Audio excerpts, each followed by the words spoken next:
I would not be able to make a pizza in a hotel room. I can tell you right now, that's not going to happen. Andrew Tate once called cooking quote, a waste of your human time. Well, it's clearly not a waste of your human money, as I have learned from personal experience, both with making my own stuff pretty much all the time for the last 5 months now, and then seeing the price of just two sliders, serving of fries and fried pickles at the slider bar at the movie theater, but oh my god, the boom boom sauce makes it worth it. Really wish I could bring myself to just buy a gallon on Amazon already and get it over with, but this is why I want to talk about the article from the San Francisco Chronicle titled Recession Indicator. People are cooking at home at the highest level since COVID by Jessica Roy.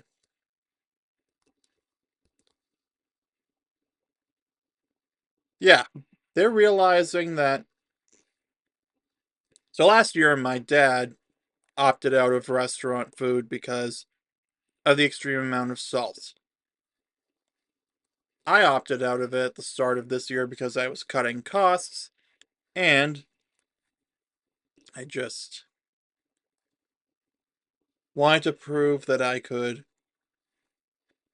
make stuff that I wanted to. Really wish. Still gotta try that cheesesteak sub. Try making one.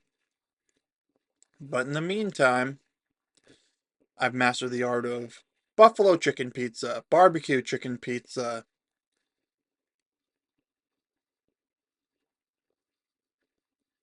cooking the frozen chicken patties in the toaster oven in the sauce that I want to use so that it seeps into it. But before we see what Jessica Roy has to say about people cooking at home being in a recession indicator, be sure to give this video a like, subscribe for daily videos, and let me know in the comments down below whether you are cutting back on eating out in the name of health or money, or both. I'd love to know. Anyway, you can see here an image of a grocery store. Hmm, not a bad price for Lay's chips. What's for dinner tonight? For a rising share of Americans, something they made themselves. That's according to the most recent earnings call for Campbell's, where the CEO of the food giant said they've seen more people opting for a home cooked meal than they have since the start of the beer bug pandemic. Consumers are cooking at home at the highest levels since early 2020, McBecusen said Monday. Sales were up in the meals and beverages category for the company, which owns the canned soup brand as well as Rouse, Prego, Swanson, Pepperidge Farm, V8, and other grocery store staples. Specifically, spending in the US was up for pasta sauce, broths, and condensed and canned soups. I am guilty of contributing to this, but I buy store brand marinara sauce for my pasta. Now it's protein pasta, and I am getting Berea because there is no store brand protein pasta. Do better, Star Market. Just kidding. I love ya.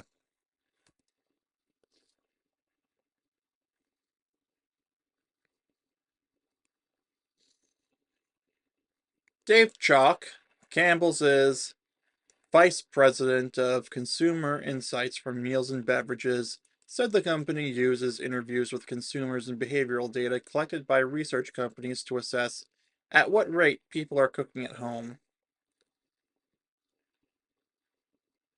We have seen a shift to what we call stretchable categories, he said in an email. These are categories like soups used for cooking and also include rice, pasta, broths, and Italian pasta sauce. He said the company has also noticed consumers opting for premium products like Rao's pasta sauces that can help make a homemade meal taste more like it came from a restaurant.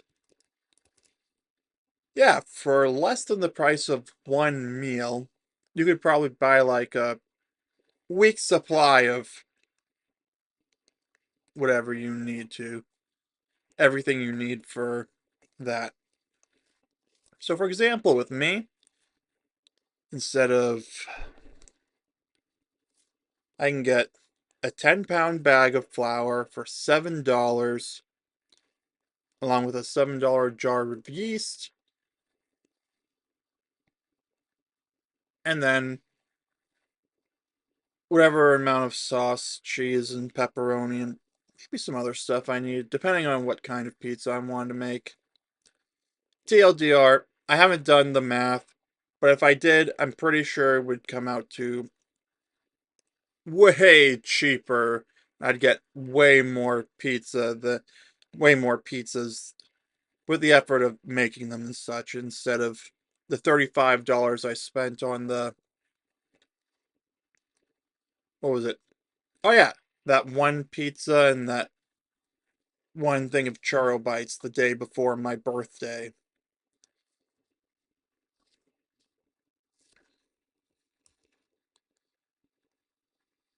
Yeah, I just had the automatic shift to dark mode go in there, so that's why it changed. I just wanted to acknowledge that before I continued.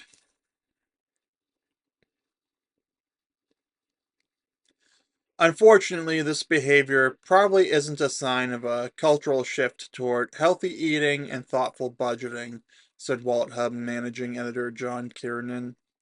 It's definitely not a sign of the economy doing great, he said. People aren't going to be loading up on the staples and eating home far more often if they're feeling flush.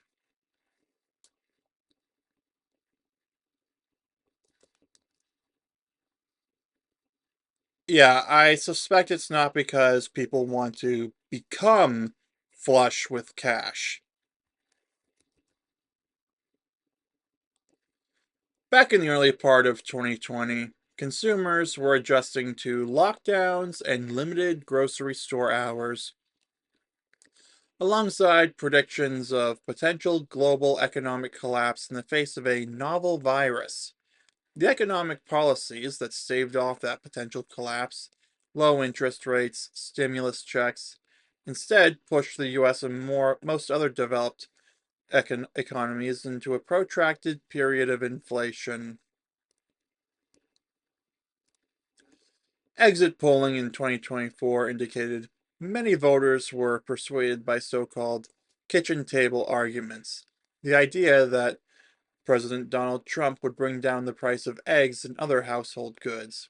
Instead, he's introduced several large scale policies that aggravate inflation, including immigration crackdowns, which make grocery prices go up, and widespread tariffs, which make all prices go up.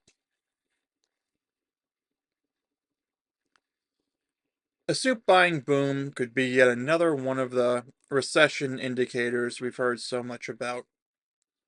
Actually, according to a report released Monday by financial services company Morningstar, some of the classic economic indicators for recession have cooled off, but it's hard to say whether the recent GDP contraction was a tariff induced blip or a sign of things to come. A recession is technically defined as 2 consecutive quarters of GDP shrinkage.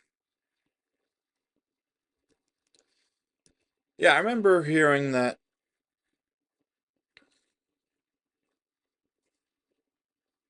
people were starting to try to redefine the word recession because I don't think anyone particularly wants to admit that we're in a recession. Like, Comment down below if you'd want to admit that we're in a recession. Like, say you were in office and you had to admit that there's a recession going on.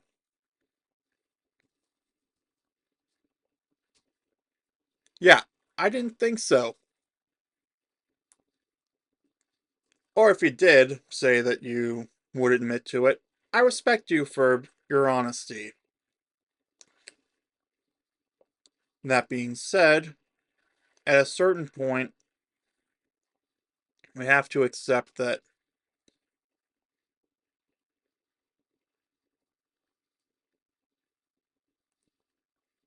it'll all depend.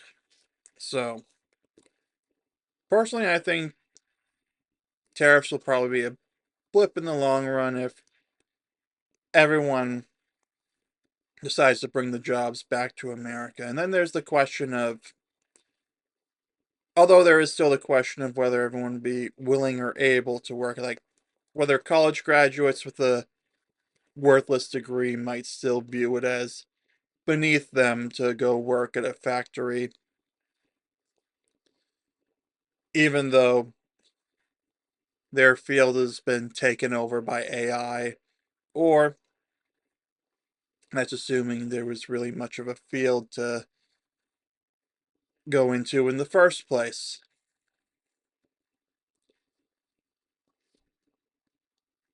Or this is all assuming that they, or it could have to do with the fact that they didn't plan well and didn't commit to it, like was my case. That is the reason I am not working in a TV studio as I thought I would 6 years ago when I graduated college.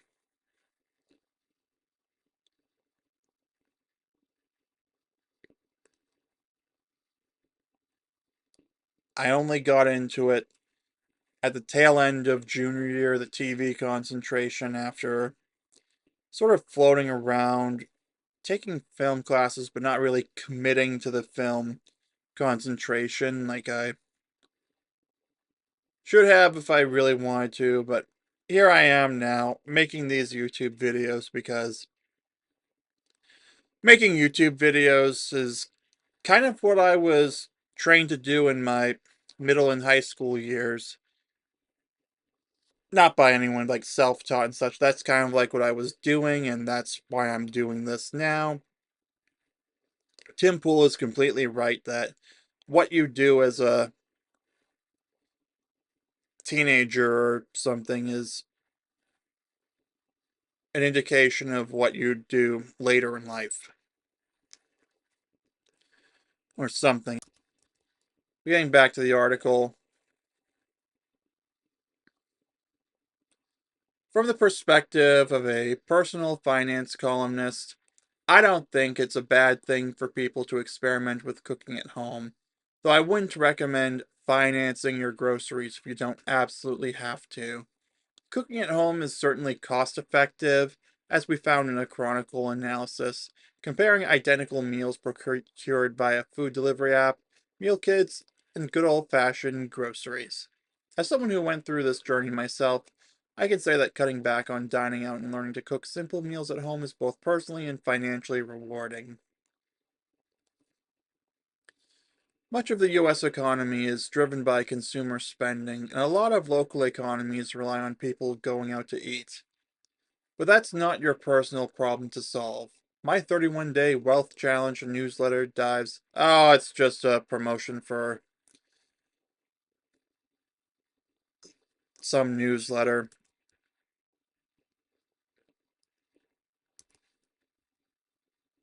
But yeah, getting back to this. Yeah, at a certain point, unfortunately, some of the economy does depend on people going out to eat. That should really be reserved for if you're traveling or in between places. You're not in a position where you can just cook at home. Like, that's what I would save restaurants for. So if you're, let's say I'm going to upstate New York, I'm not going to pack the kinds of things that I would not be able to make a pizza in a hotel room. I can tell you right now, that's not going to happen. I'd have to pack the pan. I'd have to pack the flour. Or I'd have to buy it all up when I arrived there. Like at a certain point, see, this is what Andrew Tate was getting at with his anti-cooking clip. He called it a waste of your human time because of the effort it takes to make it, which he says you could have spent doing a million other things. You could become a, you know what? I'm just gonna play the clip. You're gonna spend time preparing food? Now actually think about this for a second. If you're broke, if you're not a millionaire, the last thing you should be doing with your time is cooking. I can't think of a lower ROI activity than walking to the fridge, getting out some ingredients. Ooh, an onion. Oh, let me get the onion. I'm gonna start cooking. Fridge, ooh, an onion and some lettuce. Now, get a knife, get my knife, cut my onion, start to cut my onion. You're broke!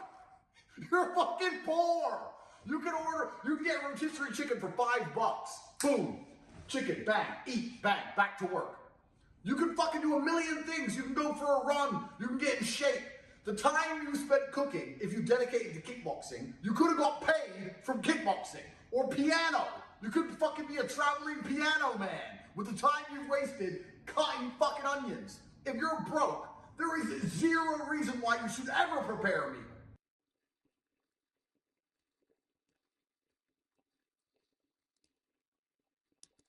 Yeah, that's. I want to do a separate video breaking down that point to, I guess, prove him wrong. Yeah, because you have to ask, how much time would you actually save if you never cooked? Like, I get it if you're working a high-stress job, but if I learned anything from my Majora's Mask playthrough, it's that taking a break to cook can actually be beneficial in the long run. Meaning you take a break and you can come back and you'll be re-energized. As I learned from the Majora's Mask shooting galleries. I said this before, I'm going to say it again. Taking a break can be a great way to restore your mental capacity so that you can do better. You know what? I'm going to leave it here for the video. You let me know in the comments down below what you think of all this. Give this video a like, subscribe for daily videos, and I will see you soon.